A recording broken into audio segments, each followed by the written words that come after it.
Sundi, I am so sorry you couldn't make it over today. I wanted to do this in person. Oh no. What? But it's fine though, really, because my trapeze isn't working. The logs are all wet because it's raining outside. The pedestal shattered before so I don't even know what we would have served food on. Please pack your knives and go. No, I wouldn't allow it. Like, go put this on a plate. I don't need to eat out of a vessel, because if they said vessel one time, Get used they to said the vessel word 100 vessel. times. I purposely stayed away from the word vessel in the intro. Hello, everyone, and welcome to I'll take a Pinot Grigio, a Top Chef pairing. I am Jeff, obviously the expert on all things culinary and hospitality related here. With me is my very good and very excited friend, Sundi, who will tell us about her expertise and a little bit of our biz.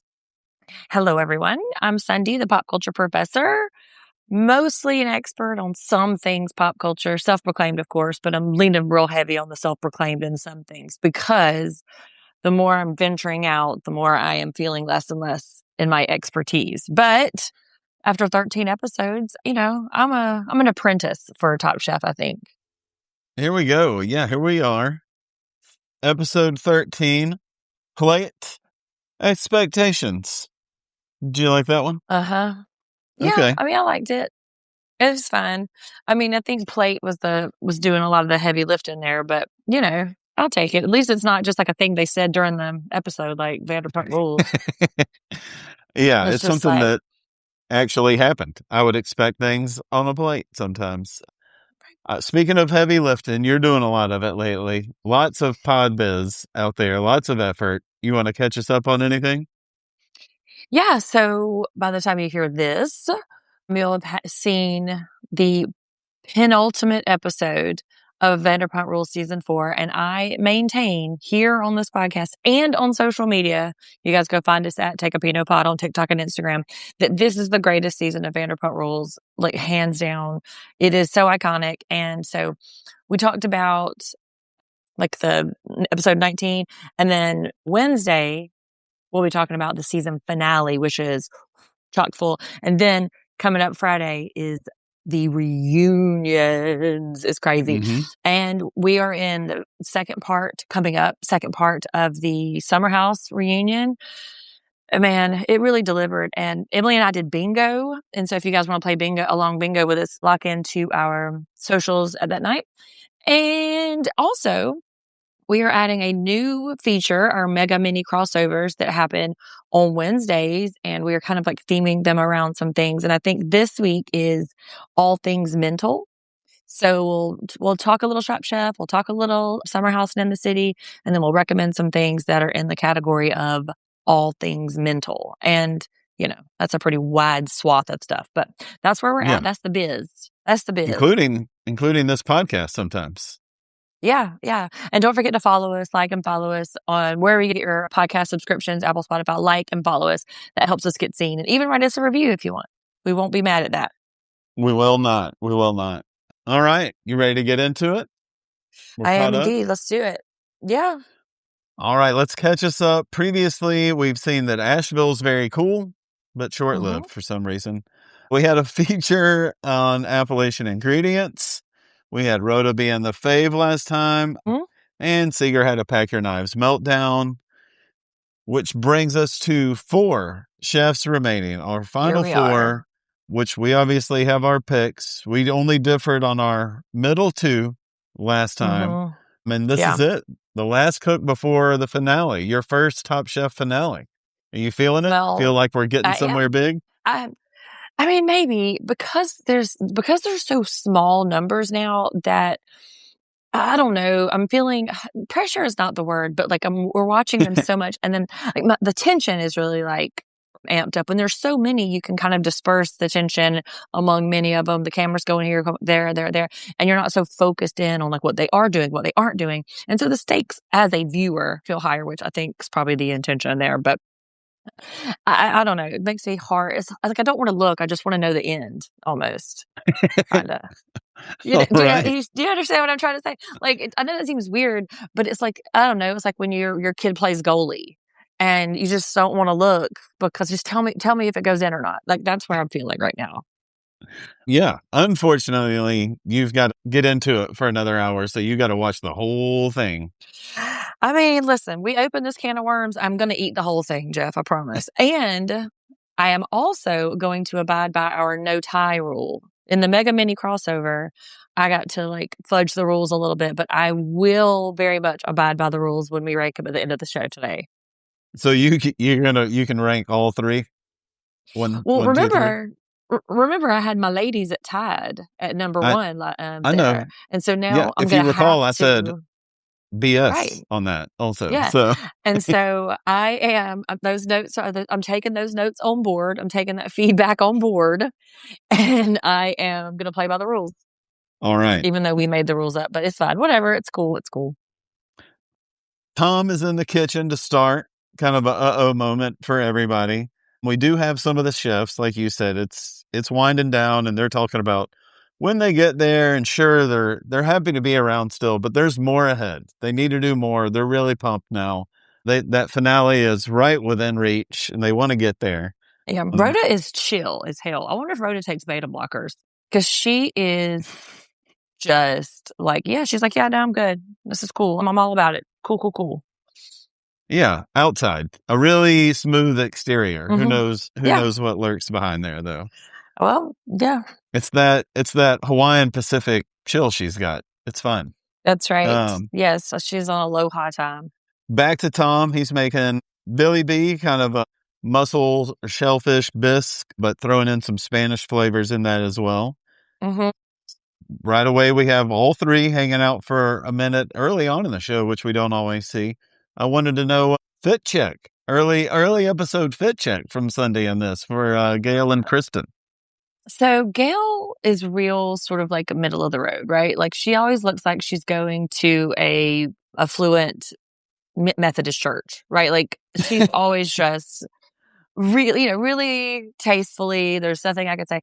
Kristen takes some chances, and those jeans with the mismatched like where it looks like your button, but it looks like they're overlapping or mixed. Yeah. Only a really, really thin person can wear that because of the architecture of the pants. If you have any sort of weight in the middle, it doesn't line up like it's supposed to.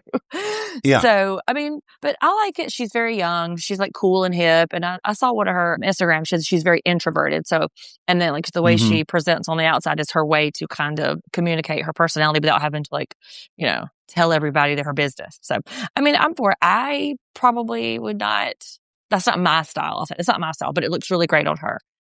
Yeah, definitely. I mean, we see her like when the cameras are off, she's got to come out. It's, backwards hat and gray sweatpants. So I'll take the challenge looks. I'll take the challenge looks over that though, because this shit looks like your nerdy little brother. The chefs are a little nervous coming in to see it. It's a big challenge here as they get assembled and figure out what's going on. It's Tom's 20 questions. I actually couldn't figure it out from last week for some reason, but I do remember we've done this many times before where Tom has a dish, they eat it, and they've got to kind of decipher what's going on from it. Pretty neat. The 20 question style is pretty great. Do you remember when we used to talk about Stassi being Pennywise and she would Yes. just like eat up the fears? I think that Tom has a little bit of that in him. Like, I think that he really enjoys kind of keeping them on their back foot, keeping them like kind of, off kilter a little bit. I think he might be the Pennywise of the Top Chef franchise. I don't disagree. I do think all three judges share a little bit of that though. Cause I mean, it is Gail a lot of times that gets to say like, but there's a twist. And I think that it actually enjoys that. Or they just have Gail say it because she can deliver it in such a nice manner. Yeah. Like you can't get mad at Gail. Like she's got the picnic later. Don't get upset with her. Well, I'm just saying, I didn't see Tom getting misty later on when everybody else was like wiping their tears away. I didn't see one single tear dripping down Tom's face. So I'm just saying.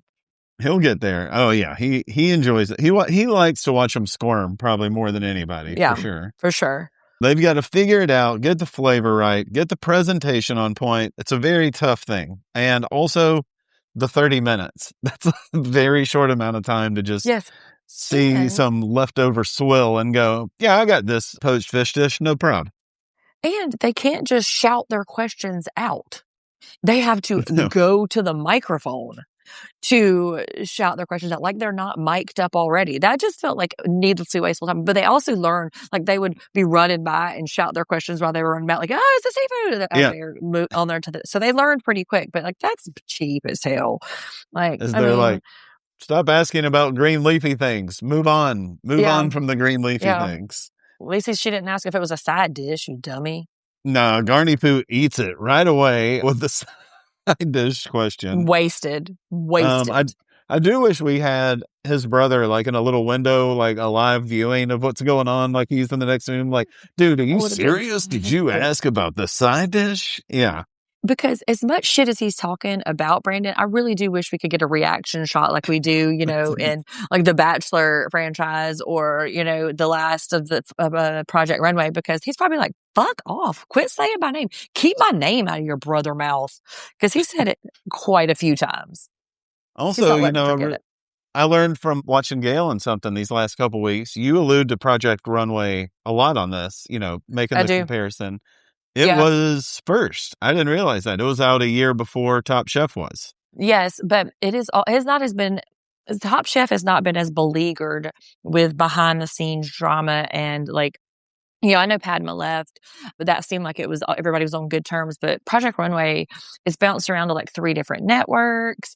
It has had several hosts, several judges. Like it is really sort of plagued with a lot of interpersonal stuff. So Top Chef is a kind of an intact franchise, Padma aside.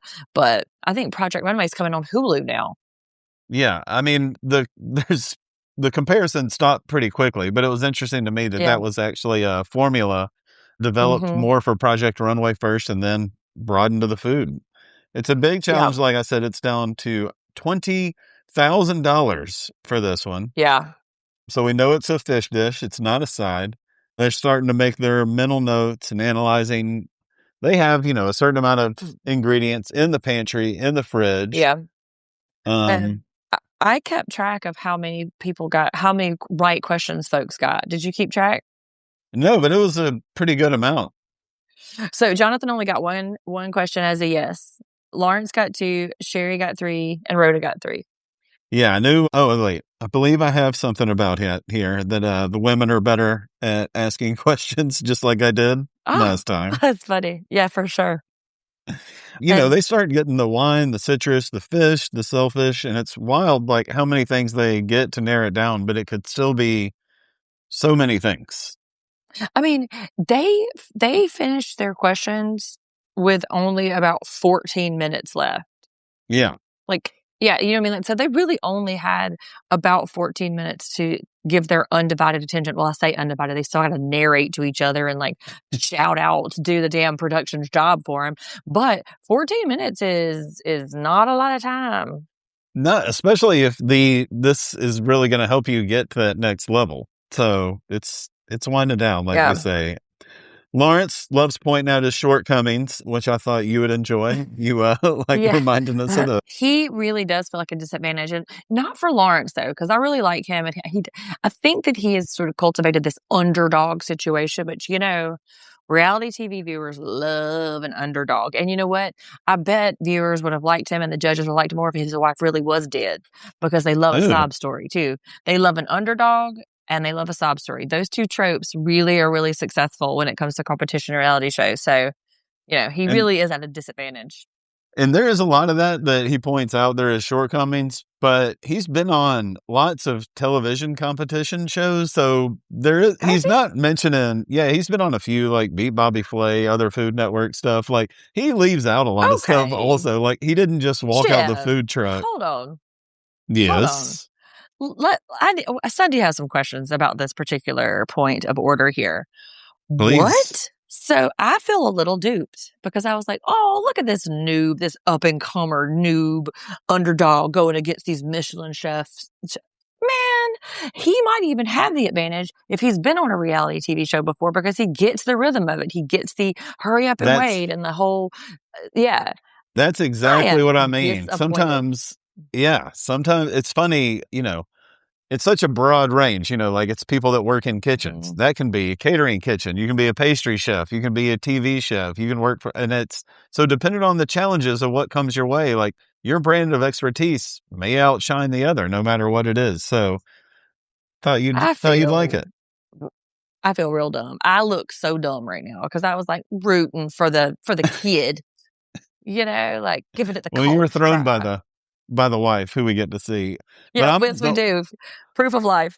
the only one that surprised me, like he has the sausage in the dish. They don't do that. But also I got to watch Oh, it, of also, course. Yeah. Sunny has another question. More question. Should I be taking the casings off the sausage when I cook them? You cook. It depends. I think his particular brand of Japanese sausage. Yes, I think if you're just going to get some kaneka from the pig, you're all right.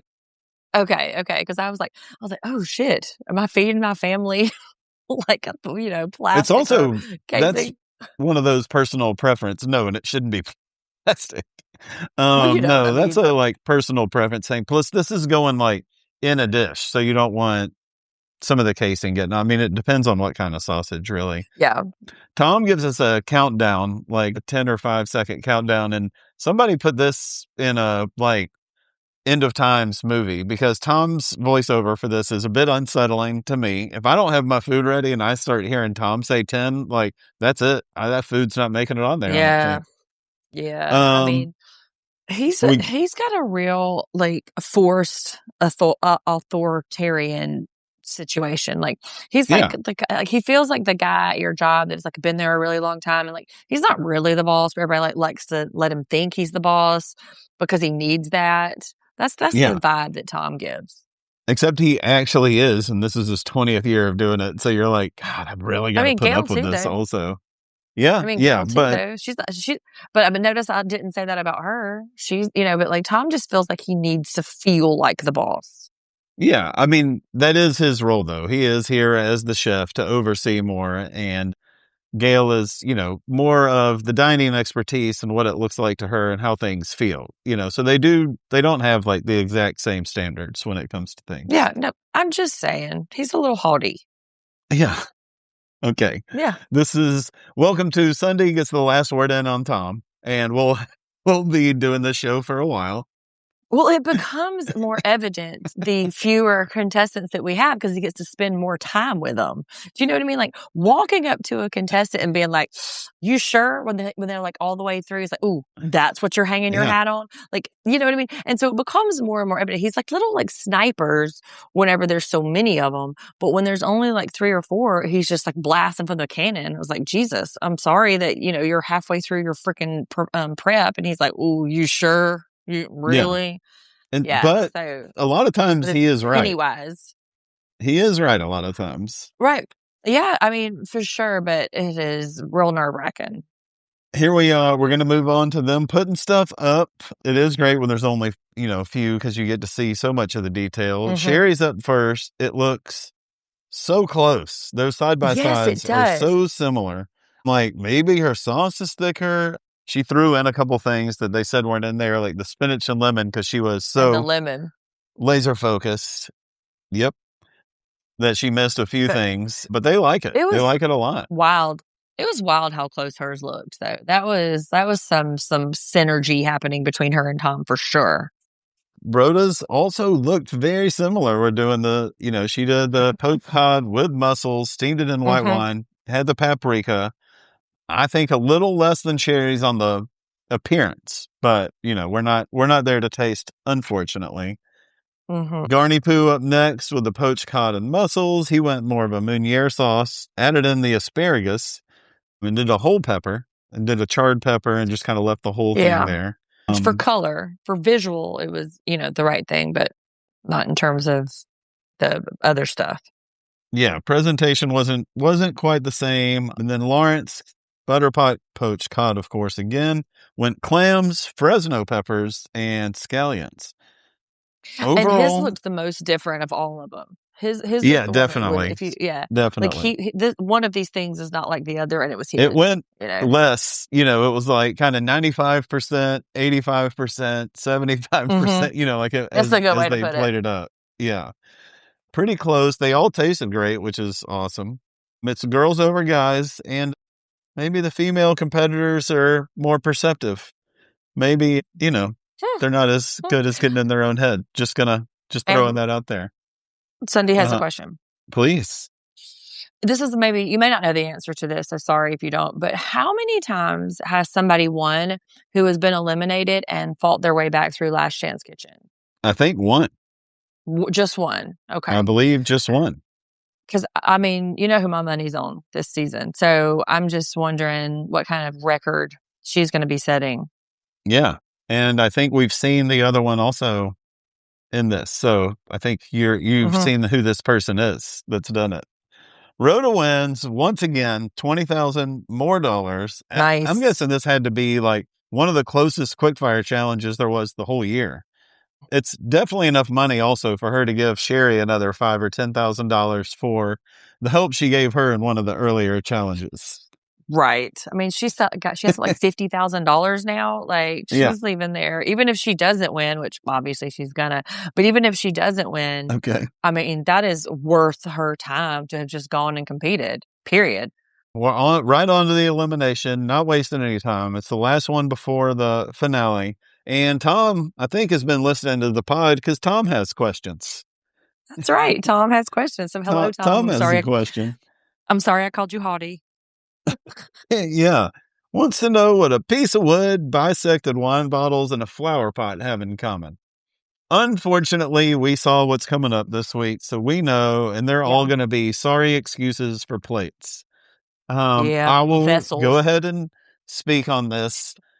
This has been this has been going on a long time. It's not brand new. It is getting more, it's more out there than it used to be. And there's people that do stuff just right smack onto tables more often. There's people delivering stuff in balloons. There's stuff smoking. There's stuff bubbling. People are doing all kinds of stuff, but Well, nothing for me is going to beat a great bit of food on a yeah. plate. It's just not going to. But was it Jonathan who kind of felt like he's like, oh, okay, I have an edge of this one because he's doing this in his restaurants too? Wasn't that him saying that he's been experimenting in his real life with doing this See, really elaborate stuff? See if this sounds like any co-host of yours. It's like a psychedelic journey through the culinary mind, I believe. Yeah. That Um, feels thematically on point for us. yeah, but also plates are cool. Uh, Yeah. um, Yeah. Plates are I, cool. I get it. And honestly, if this was like the fourth or fifth week of the show, I wouldn't be as put off about it as I am, but I'm like, let them do their thing. We're winding down here. Yeah, it does seem like it seems like the hurdles that they are having to get over become more and more gimmicky as we get closer to the end, which it seems like it would have been the other way, right? Because and this is sort of, I guess that's my beef with the structure of the show, maybe a production, but in these final moments, it seems unfair for a chef to be eliminated based on the gimmick. Right? Like, oh, Yeah. well, you didn't really incorporate your prop correctly. Whatever, even though their food is delicious, it's wonderful, it's precisely cooked. That feels a little unfair. At this point, with 4 left, it should be exclusively about the food, exclusively about staying to the challenge. And I don't know. I didn't like that. It put a bad taste in my mouth a little bit because it's like you could have done this six challenges ago. Yeah, I do. It can be an effective way to help, tell a story of the food and the chef. But, I'm also saying that's on me. It's just not my cup of tea necessarily. Mm-hmm. The dinner that they're going to put off is going to be on Henrietta's. We're going to have the food and Yeah. wine editor in chief who we've seen, John Mm-hmm. Yao from Cato, which is in Los Angeles, not really close to the Charlotte area. I guess we're done. We're done with folks from Charlotte now. They're bringing in the Like, big guns. Like none of these fucking hicks down here in the fucking Carolinas. We can't count on them. Let's bring in the how far real away can judges. we Like, get come somebody on. from Los Angeles? We can get somebody from Los Angeles, probably. Well, actress Liza Koshy, and then our regular judges, and they can swap plates. So if at some point they are doing something, decide it's not going their way, they can grab another goofy plate and do this. And we find out my favorite thing, Rhoda's advantage from last week, is to pick a plate first, which Chooses I don't first. I don't know, man. I don't know if that's a big. Whatever. I'm just going to say that's Stop. not an advantage in this one. Exactly. Stop calling it an advantage. Literally, just stop. Mhm. Just tell them you're going to get to go first, because that's what Lawrence's advantage was last week, I believe. Like, just tell Yeah. them they're Yeah. going to go first. You don't got to trick us into thinking it's some big thing, because it's nothing but disappointment. No, because I want an extra But half hour prepping is what I would like. exactly. And arguably, she chose one of the hardest apparati to do so. So the advantage didn't even help her, right? Nobody would have even chosen that, most likely. I mean, this common's a strong word, but as far as like places that do this kind of thing, like the log, something that lends itself to foresty type stuff is fairly common. Like that's out there. And I think that whole hills and valleys and what this makes you look through, and you have to look under this thing and get to that. There's not a ton of places doing it like it's chicken tender joint, but I'm just saying, as far as places that do this, that's out there. Have you ever eaten a meal where they focus on things like that, where they have like, where they try to elevate the plating along with the food? I've never had a meal where they did this. I Mm-hmm. have had cocktails in which there is like some very strange presentation, and they do a little like magic show with it. And there's a thing like I've had that kind of done, but I've never had a meal where I've had to, like open a cuckoo clock and a ribeye pops out or whatever the fuck, I mean, and so no. I imagine you have. There's one that sticks out for you that was like the most interesting and innovative? The very first one I did was probably True in Chicago. And I mean, this is like 20 years ago. TRU was the Tremonos. It was a groundbreaking restaurant up there. Got to hang out in the kitchen a couple times. It was, I showed you a couple of pictures of like the sushi on little stairs. Like they did that there. All kinds, when we went to Spain and got to do a whole bunch of big dinners there. Also a while ago, they did fascinating stuff, both with the food and the plating. And I kind of thought this was, we were getting away from it, but here we are. Like it's a very, very much, of the day right here. Well, Oh, this was Jonathan's. It's culinary journey through the psychedelic mind, which not the chef on screen. I was expecting to talk about his psychedelic mind, but I love it. Well, I missed the part where they said they could pick over and over again. And when Jonathan went back to the table to like pick his up, I was like, oh my God, this is going to be the thing. This is the one. This is the thing. He's going to get him eliminated, because I didn't hear the part where they could kind of like pick and choose and go back and forth. So Yeah. I had a little bit of a panic moment in that one, but we see how that turned out. Lawrence, of course, takes the biggest challenge, doing the big one, and that's it. I love this. That they're done for the day. They did a quick fire. They picked a plate. I'm like, rest up, Buttercup. Get sleep. I love this. Our little foursome gets to not run themselves ragged for a day. So I do like that. Yeah. We pick back up with them at Whole Foods. They have 30 minutes, which is not enough. Just going to throw that out there. No. They need to. Now remember, while they're shopping, they do need to incorporate the vessel. Incorporate the vessel, Sonny. Whatever. This is what they're talking about. Make sure it tastes great. Jonathan, before he gets in the store, is going pumpkin, and he's got his dish pretty much run away. He's talking about doing bread, and he's going to do bread in a season. Yeah. I may come back to this. You may hear me utter the phrase, but it's bread a few times. One food item we've seen a whole lot this year is soups, stews, things like that. I'm thinking if you got a bread, maybe you pair it with a little something. I don't know. Well, you weren't the only one. Not only did every single solitary one of his fellow chef testants say, "Wow, that's risky. Wow, that's bold. Oh, he's doing something there." Also, when Tom makes his rounds, he also sort of weighs in on that too. So he got some feedback. He did not take it on board. Lawrence is going short ribs. He's got his whole dim sum platter, doing lobster. I love whatever he's going to do. Well, has he done? Doesn't he kind of rely pretty heavy on the dim sum? Is it hit? Is that am I conflating a lot of other things? Because it just feels like he does a No, lot of. he Is does, that and not that's him? he does. And when we get to this time in the competition, we're seeing people that are pulling from that, whatever they're pulling from, their roots, time and time again, and really getting into it. So, I mean, last year's champion, Tristan, like he was doing a lot of the similar culture over and over again, and it's effective. I mean, you are relying on, your best tool in the box. So go to it. I mean, they're looking for a good plate. Yeah, There's no rules for where it can and can't come from. I guess, but it Speaking of just your dollar in a jar, if Sherry said Brazilian once or twice this year, I think we'd have a couple right. bucks there also. But it's not like she chose sort of like one Brazilian concept and did 10 or 15 versions of that. And I feel like that's kind of what Lawrence is doing. That it feels like he's kind of like locked into this area of the menu and is just kind of like adapting it for each one, which I mean, that's his strategy. Obviously it's working, but I don't know. It feels like a little bit of a shortcut.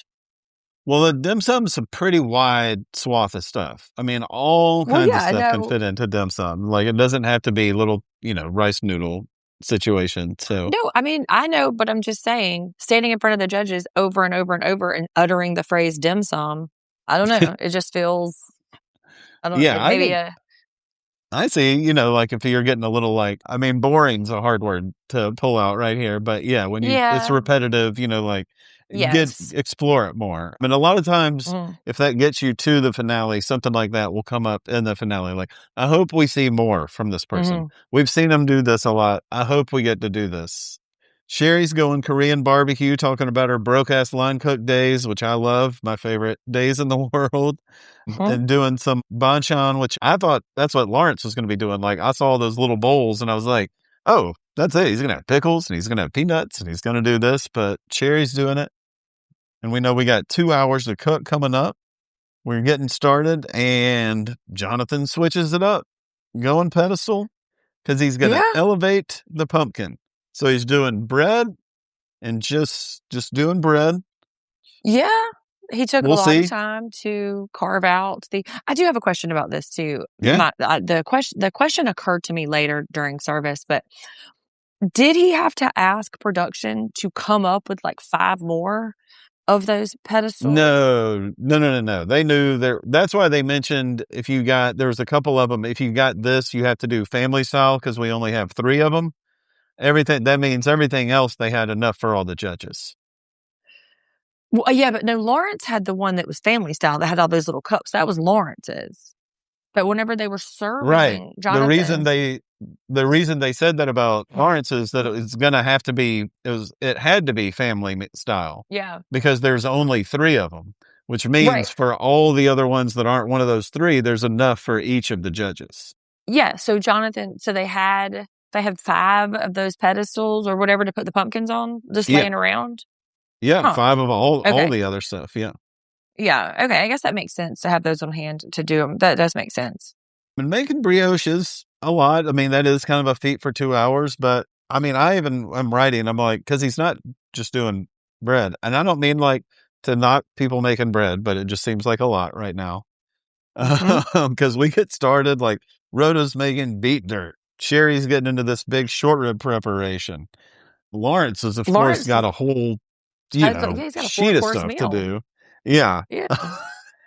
um, I mean, he's got this component, lobster component, sweet potato component, so much. He's got 4 courses right there on a plate. We do have a little crossover with the short rib, but Sherry's has it's kind of like the main component in her dish, whereas Mhm. Lawrence, has it the tiny bit of a feature. It's like 1 of 4 in his. This is where your boy Judgy Tom comes in with the guest. um, Yeah. Liza Koshy, who's It also done some food stuff before. Food this TV, is I should where say. your boy says this phrase. Mm-hmm. "This is what you're gonna hang your hat on for the finale?" Yeah. That is wildly undermining and I couldn't agree more destabilizing with in it. these last moments. Couldn't agree. Couldn't be on Tom's side more. No, If he was saying my I'm mom not was great. disputing I'm it. just gonna say, Yeah. I mean, I'm not disputing it, but at that moment, what could Jonathan have done? He had already shopped. He's already mostly down the road. I mean, I guess he could have added a protein or maybe added a soup or something, but with, like at this point, there's that whole very sort of like the idiom about, hey, don't mention something to somebody if they can't fix it in 30 minutes. Like, okay, if they have something in their teeth, okay, tell them. But if they get a weird haircut, don't. That is what this feels like to me. Like, there wasn't much he could have done. So Tom did not have to be so explicit in his incredulity. Like, he was just like, whew, good luck to you. Like, I say it's what you sign up for, though. You gotta, I mean, and also this is, the 13th time Jonathan has seen him walking around in the kitchen. Like, he's gonna know, he's gonna say something. I mean, luckily though, our guest is over here like, I love pumpkin flavor. You doing something with pumpkin? I'm on board. I love a PSL. Let's get to it. They don't give a shit what those guest folks say, though, because it doesn't matter, right? Like, they are not really, they're like, thanks for liking me, but shh, Tom's talking. Like, they don't really have any real pull. She's energetic, though. She's very into it. Yeah. Lawrence over here. What has she been in? Hold on. What has she been in?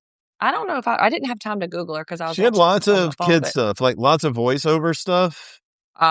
She worked with Michelle Obama on something called When We All Vote a couple of years ago. The one I looked up that she is doing, it said Man with the Bag. That's coming up later this year or next year, and it's Arnold Schwarzenegger playing Santa.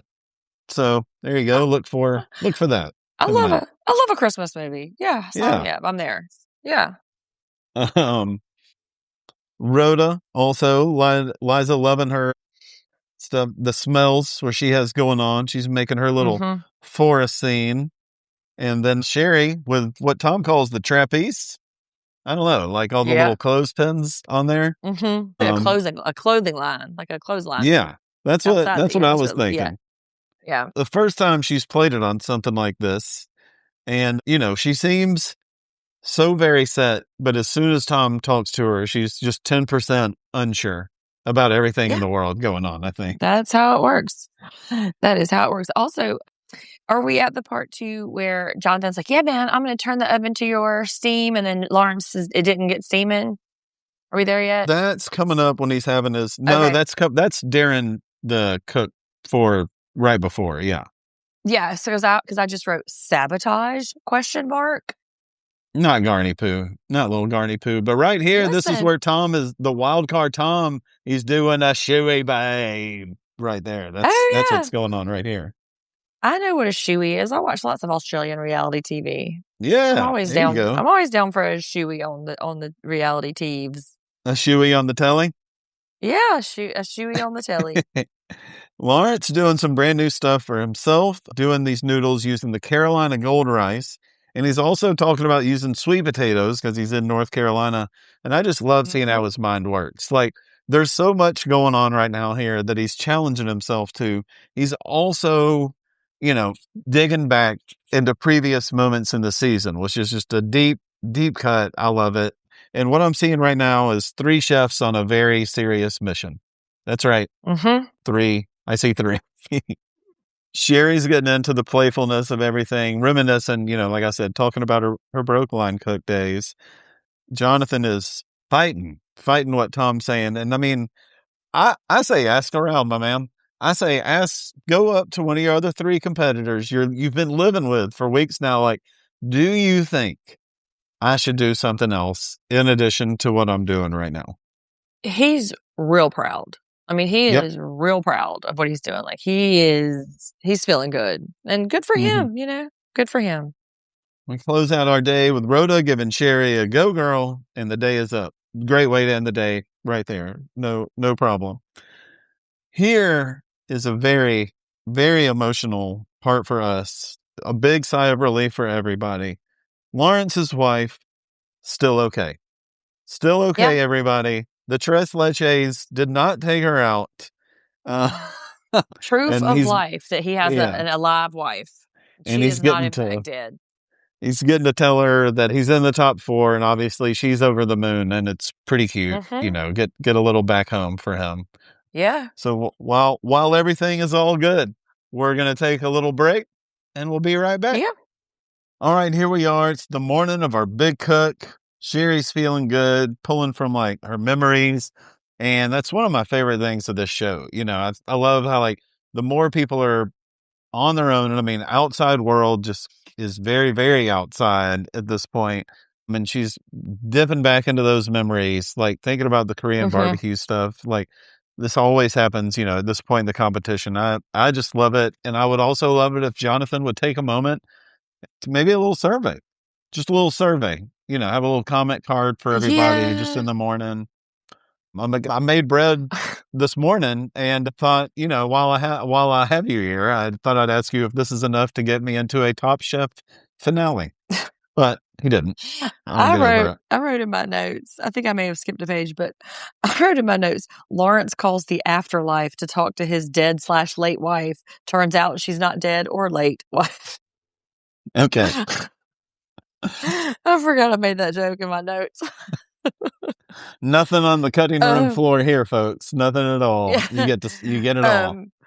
And also, I definitely did skip a page in my notes, but and Lawrence is examining every grain to make sure for like the consistency. Oh, right. I was Look, like, okay, when you skip, that doesn't mean we go back and decipher what we don't. I have some insights. Let's hear. Okay. So that's how we got. This explains some things for me too. I love it. You wanna go? Do we need Sundi's greatest misses from the first half? Oh, Jonathan's gonna risk it for the biscuit. Yeah, it's not biscuits though. You making brioche, my dude. Well, what rhymes with brioche? Like he did as best he could. Nothing. So skip it. Okay. Okay, I think that's it. That's all I have. Late wife, risk it for the biscuit. Rhoda said it better be the best goddamn bread she's ever had. So that's it. Go. All right, we are at Henrietta's now. We've got 2 hours to cook for the finale. Everybody's hitting their stations, of course. This time though, it is a brand new spot, but they have lots of room. It's a nice kitchen. One of the once again, it's kind of making me miss them a little bit at this point. I'm really getting into these people and their story. Lawrence talking about making the plating secondary, focusing on the food, and Jonathan has bread. And so, you mentioned when Tom was going around, don't tell somebody to do something if they don't have at least a half hour to fix it. Well, he had a half hour to fix it then, and now he's got 4 of them. He's got 4 half hours right now to do anything. We don't know when Tom came around. It could have been a whole hour into their cook. We don't know. Which means he would have had an hour left the other day, and he's got 2 now, which means 3 hours to fix it. Well, this leads me to Sundi has a question then. Yeah. So say in that moment he did want to add a protein or something. Does the pantry have that for him? He didn't shop for it. So what's he to do? The Top Chef pantry would have had something for sure. Yeah.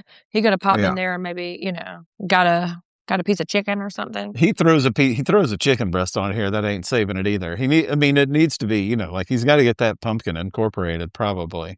It's it's his own doing. But again, I can get over it, I guess. But I'd just say he has time to do something. I think the only thing really, as we start seeing other people, I'm like, also there's a chance someone else screws up if he nails the bread, and that helps him. But we'll see. Rhoda, of course, like you're saying, she's saying that is a bold move, but what she knows it's more about? It's the vessel. It's the vessel, Sundi. Yeah. Yes. Well, Lawrence says this, and I was like, oh my God, do not do this to me. He said, listen, I know that my rice is kind of thick, but I'm really banking on the taste. And I'm hoping that gets it done. And I'm like, dude, have you learned nothing in these 12 weeks, 13 weeks that you've been there? You cannot only bank on the taste. Because I got real worried. I was like, oh, thick rice is going to get you. You're going to regret that. Sherry's getting her short ribs out. They've cooked the night before. That's separated. It's all gelatinous. I absolutely love it. That is my style right here. The table's getting set for all the judges. We got Liza Koshy, John Yao from Cato, Hunter Lewis, Gail in some brown. Tom, and then Kristen in some pinstripes and suspender look, if you like that. Yeah, I do. I love a suspender. That reminds me of my dad for sure. My dad loves a suspender. My dad does not own one real tie that ties. It's not a clip-on, but he owns probably 24 pairs of suspenders. I would love to see Kristen and Bubba out together in suspenders. That would be great. Funny enough, though, Bubba wears him under his shirt. He doesn't like them to show. He wears them under. That is not enough to know. We need way more than we have time for about that. He doesn't like for them to show. Here's Lawrence struggling with his dough a little bit and the equipment. This is when you've got the steamer situation going on. Okay. Yeah, and I think that give it up for the editors once again for Bravo, doing a great job of building some drama in the kitchen. I was like, sabotage? Where's the Beastie Boys when you need them? Lawrence decides it's time to pivot. See, people are making choices here this far into the cook. Listen, Jeff, we know how this ends. There's no need to pile on. Okay. We know where it's going. So what a inventive guy. Way to go. Make a little cooktop steamer like Jonathan's been doing with the smokers. Yeah. Rhoda slicing up her beef. Jonathan's very happy about his. You know what he's got? You know why he's so pumped up, though? He's got pumpkin energy, Sundi. Pumpkin energy. Real quick. You ever feeling any pumpkin energy? What's pumpkin energy? Give me 3 adjectives to describe that would help me identify pumpkin energy. Because pumpkin energy does not feel like it's up. Pumpkin energy feels like, oh, it's rainy. I'm chilling. I got a book and a blanket. Maybe a candle. That's what pumpkin energy feels like to me. But what is pumpkin energy? The way he's saying it, I'm going to say overzealous. I'm going to, that's the first word that comes to mind. The way you're talking about it is what I would think. I think easy when I think pumpkin energy. Pumpkins are the least zealous of the gourd family. Okay? A butternut squash is more zealous than a pumpkin. It's pumpkin, acorn, way down as pumpkin. Yeah. Here we go. Our dinner for the qualifying into the Top Chef finale starts now. Jonathan's up first. A pumpkin seed dinner roll with pumpkin puree, compound butter. You remember what I said about like Jax and like when he's being shitty, and I'm like, this could be the last time we ever deal with this guy. Yes, you've said that about every single solitary character. That's what I think about Jonathan right now. And hold your breath because it's coming. It does look good. They do start pulling it off, and it is playful. And I am, like as a dish, it can be a good dish. But the first question, did you make the butter? Oh, I mean, but the judges really did love the little door that he had to open like that. If he had gone last, well, I don't know. That might not be true. I don't know. But they were impressed with the engineering of it. No, and I think something else he does. He didn't speak to, bless you. He didn't speak to, he said he picked the pedestal to elevate the pumpkin. And he told us that, though. I don't think he ever said that in front of those folks. And I honestly think that would be a good thing to have pointed out, because they get onto him about the plateware later on. But he means to physically elevate the pumpkin, to just make the pumpkin higher in like distance from the ground. Because no, it's both. He does both. He's elevating the pumpkin like by showing it how like an unconventional way of eating it. It can showcase itself. You have 3 different preparations of pumpkin in this one dish, and it's elevated. So I just think typically I'm trying to help him out about here. Elevating. I know, but I'm saying typically when we talk about like elevating an element, that sort of means that is some more like sense driven thing that we're doing, right? Like, oh, they're putting that taste forward or whatever. Right. Like, for instance, so he just physically lifted the pumpkin off the ground closer to their mouth. No, he's doing both. And that's what he's saying. I mean, I know what you're saying to the camera, I know what you're saying. I think he should have said that to the judges is all. Oh, and he would, yes, if he could have made some sort of pun about that may have been more charming as well. I understand what you're saying, but like, yeah, just like the elevation, he just lifted up it higher. Yeah, I mean, that's it. yeah. Yeah. Sherry back there making some kimchi, talking about store-bought stuff, throwing some pears in there, Yeah. which are great to soak that stuff up. Rhoda, this is where we get to like a forest of flavors. It's real solid. This kind of thing is used. Well, I was going to mention how it gets used a lot, but we got into it. I really think it appeals to like her Hawaiian influence also. But here she is on her tree bark, grilled ribeye, beet soil, baby carrots and turnips, burnt leek puree, pickled seaweed. And I mean, I also like this, if it's, Yeah. Of all yeah, the dishes, this is what I would have ordered. Hands down. I'm a red meat girl. yeah. I love a rare steak. And it would have, yeah, Rhoda's be number one. Sherry's would be number two, but like Rhoda's, and first off, We I would haven't never gotten to order a Sherry's dish. yet. I'm just saying, but first off, I would never order a dish that comes out on a tree driftwood. Like, I just wouldn't do that. But because it also seems like a lot of freaking work to eat. They even made a comment about it. But this is, Oh, I thought but they kind of enjoyed having to work for it a little bit because well, she yeah, explained her plating yeah, a little more about like, it looks beautiful, it looks tasty, bringing in the earthy flavors is really what puts it over the top. They're using yeah. something from They the weren't earth, they're critical about tasting it. something Yeah. from the earth. Yeah. They enjoyed the three-dimensionality of it too, but Sundi in a restaurant would not. Like, I don't think I would enjoy having to, use a 3D situation to eat. Like we were saying earlier, just put my fucking steak on a plate, please. Just put my What plate on a if, what if steak. Rhoda brought it out here to you? I would eat whatever Rhoda brought me. There I'm you just go. saying.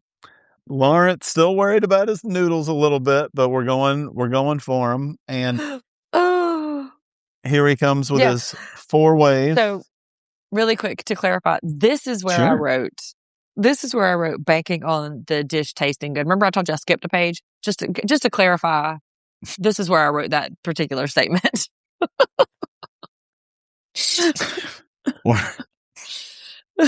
But I'm caught up now. Everybody calm down. We're all on the same page now. So Literally. all four, when they're coming out, Chinese sausage and shiitake with a creamy peanut sauce, lobster with black bean and garlic relish, a braised short rib and daikon radish, and then sweet potato with coconut cream. It's fun. It's beautiful. Complete meal. Yeah, the noodles are a little thick, but otherwise it seems pretty perfectly executed across the board. I mean, Which one of it's these, if it's a these were lot. four menu items, which one of these would you chosen? I Like if mean, you had short to rib and radish is pretty tough to yeah. pass up. Yeah. I don't know, man. It might be this Chinese sausage and shiitake for me. The creamy peanut sauce also sounded pretty good to me. It's Mm-hmm. those two for sure. Yeah. Go back to the kitchen and Sherry's hanging her veggies on her little clothesline / trapeze, getting close on time. Like it said a minute and a half on her clock when she was still moving. I was a little worried, but maybe my favorite Cherry quote of the entire season right here, and it's as she's in a hurry and trying to be, you're talking to the camera. I don't even know if she meant this to be funny or not. I'm sure she didn't, but it was like, it's kind of like choose your own adventure. And I hope they don't choose to send me home. It's like, hey, Sherry, I wanted to stop her and be like, hey, you just were really hilarious, by the way. I just want to let you know that was really funny. Uh, Okay. but she's not playing games anymore. And here she And then comes. she was rewarded with some really good feedback too. She brings out her gochujang braised short rib, pear kimchi, rice, the banchan, best protein they had of the whole night. You have all these different preparations: fresh, grilled, braised, fermented, pickled. I mean, really, really amazing. And I was waiting maybe right now. Here comes Jonathan with a pumpkin dessert. No, I'm just kidding. Just kidding. We're It was just bread. It was just a bread. quick stew. The judges are super happy. They crushed it. A great day. Mm-hmm. It is kind of hard to be like, I think we all know, right? I did there's notice. I did notice that they quickly sent the actress away. And I would be so relieved to be sent away for this decision. Like, yes, thank you for having me. Goodbye. I do not want any part of this because like the stakes are so high. I don't want any part of this shit. Like just call me in my hotel and tell me who won because I don't want to be responsible for anybody's complete and utter destitution. Like, no, thank you. Maybe she wanted to be there. Maybe she had one too many shoeies. Maybe she's under the desk somewhere. I couldn't do it. Not She's me. tiny. No matter how many shoeies. Few shoeies in that little body. Maybe she couldn't have handled it. No matter how many shoeies, I could not watch somebody get deflated that happens in coming up. They're all getting into what the judges had to say. Sherry's explaining, how hers made everything stand out. They love the protein. Rhoda, talk about her command of the dish, something we've heard about her a couple times. And really, this gets into how they were eating it on the actual log. It led them along on a journey. A story, once again, comes.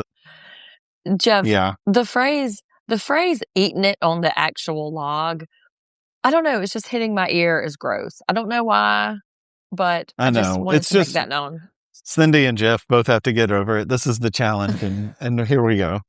I just wanted to just make that known, that eating it on the actual log is a sentence I don't ever want to hear again.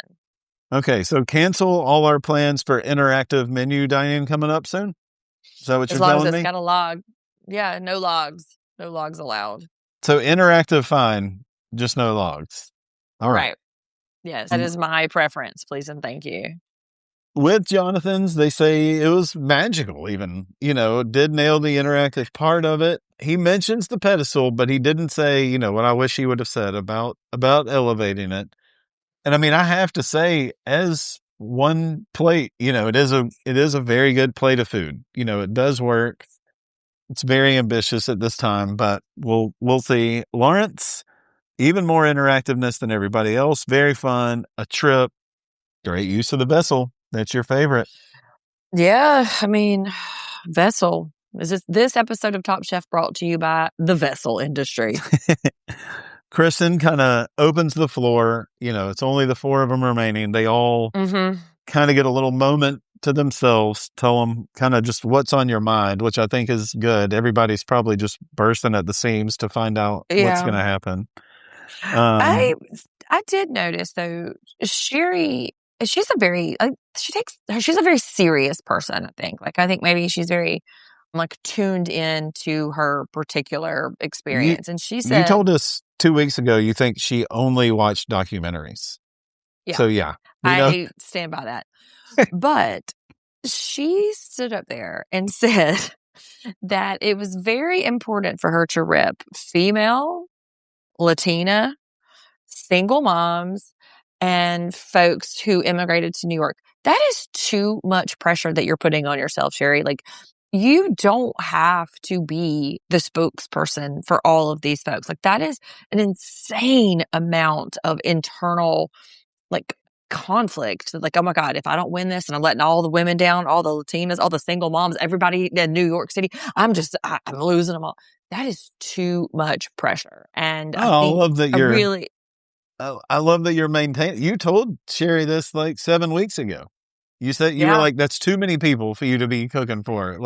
You got to go out there and cook for yourself, and you're maintaining. I love it.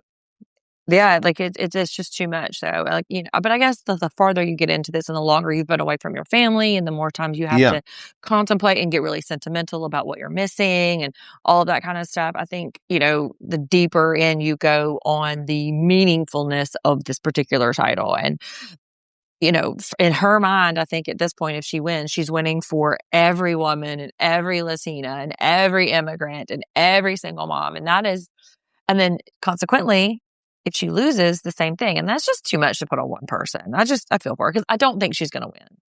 So you think it's better for Rhoda, who's just there to beat Lawrence? Yeah. I mean, that feels right in the moment. Jonathan, of course, just wanted to beat his bro, which he did.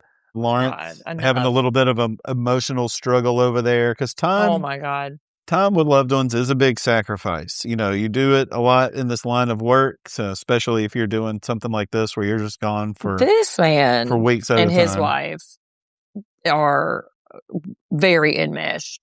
They are. There's a very specific codependency happening between these two folks. Okay, well, we're gonna back. All right, we're gonna not diagnose codependencies right here because he hasn't seen his child in weeks at a time. Well, neither has Sherry. Neither has Jonathan. Just saying. I know. And I'm not It's getting on. I'm emotional. not It's getting on to emotional. him. It is emotional, and I'm not getting on to him for having emotion at that moment. But like this man has dedicated every single cook to his wife. This man has been inspired by and every single dish by his wife. Like it is there's we're painting a picture of Lawrence in this way. He's a lover boy for sure. Lawrence is a lover So, boy. so on to the judges' discussion now is what I'm supposed to take us to. All right. Uh-huh. They say right away what we've been saying for weeks. It's between these ladies, of course. Jonathan did Obviously. not integrate everything like I don't know what could have happened with him right now. And it's like, yeah, the noodles are a little thick. Who cares? You know, we saw a lot get said last week. I think this week they're like, well, this is cut and dry. Let's get him back out here. The winner is Sherry. Yay! No money, unfortunately, for Sherry, of course, in this elimination challenge, but she It's gets an so rude. advantage going into the finale. Unknown Next advantage. is next is Rhoda with her funny bow that she doesn't usually do, which is This awesome. made It me kind of laugh. lightened. I know it lightened everything up too. Like we're all being Yeah, serious right here. just because, like, I've said this many, many times about Rhoda being sort of nonplussed about everything, and to see her get like kind of flustered and not know how Oh to yeah. be in the moment, it's like she didn't know what to do with her hands, so she just did a bow, and like it was very, very endearing, and I enjoyed it very, very much. Also on the previous, even though she started with like, well, I just want to beat Lawrence, you see her like get that joke out of the way. And then she is like, well, I moved to this place and then I went to that place and it's a real full circle journey. Like there's more. She's just trying to maintain the smooth Yeah, exterior for sure. It's down to the boys though. Jonathan pretty quickly told to pack his knives and go, sure, it was delicious. We just didn't have the connection. No reading of the rules this week. That's good. hit I the did bricks, Jonathan. notice, yeah, where everybody's hugging. Sherry, also a big watch lady. Sunday, you love a big watch I'm lady. a watch lady. Yeah, I Yeah, love a big watch watch. lady right Mhm, there. mhm, So mhm. we've got it. Lawrence is in. So we have our final three. We don't hear about going on a trip. We usually, most of the time, I think this is only the third time on me looking back Okay. that they've not had a big trip somewhere else. I think we're in North Carolina. That's what it looks like. And simple challenge here. Just cook the best four Yeah. course meal of your life. Listen, every Southern lady in the South who was in a supper club has had a progressive meal in one time of her life where move on to the next. So I feel like I maybe have a little bit of expertise in this. I've been to many a progressive meal. Does that come up? That's what it is. It's a 4-course progressive meal. That's what next week's challenge is. Okay. We get to see Yeah, some other folks. you didn't hear that? Uh-uh. I like Pro- it though. yeah. Like they go from house to Yeah. house. I Okay. don't know about house to house. Well, that's what If I, I could guess, because they were announcing it on the top of that like yeah. mountainscape right here. I bet it's some ridiculous shit where they have to move around into like a No, they ropes don't, course, but like make it cook or whatever the fuck. they don't mess around on this one. The finale Yeah, is but they just cook. They're in a nice place. They get some sous chefs even. Looks like yeah. Anthony with Sherry. Believe I heard Jonathan with Lawrence, and I'm guessing Seeger with Rhoda. I don't know. I Oh, don't know, but that's just poor my Rhoda. guess. Some wonderful Top Chef alum, Sarah Bradley, who I think you would just love, Stephanie from Chicago. Well, that season of Chicago, now all over the place. And Joe Flam, also from Chicago. Yeah, this would, I believe, if they don't travel outside of the state, outside of this area, I looked back through them only the third time. I mean, we've gone to places like last year, they went to Milan after they were cooking in Oh Canada. wow. A couple of years ago, it was the Caribbean after they were cooking in Wisconsin. So, you know, they're switching it up, keeping it close to home for this year. But I am excited. We've had these three folks very close to our top, I'd say five the whole time pretty much. So I'm excited. Are you ready to rank? I am.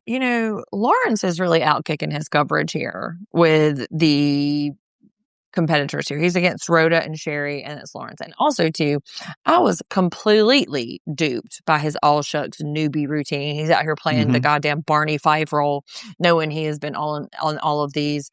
reality shows, but because ladies and, style and talent and all the things, Rhoda, number one, hands down. Rhoda's going to win. Like that is pretty much a given at this point. Rhoda's it. And then Sherry, because I can't tie him, and then Lawrence.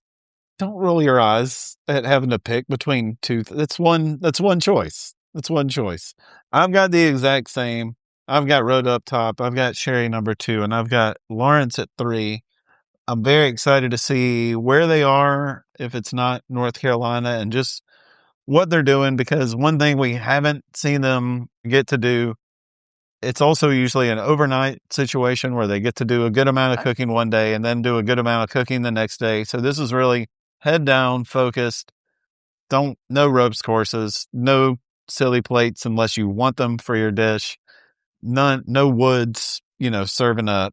So always excited for the finale. These are 3 solid competitors.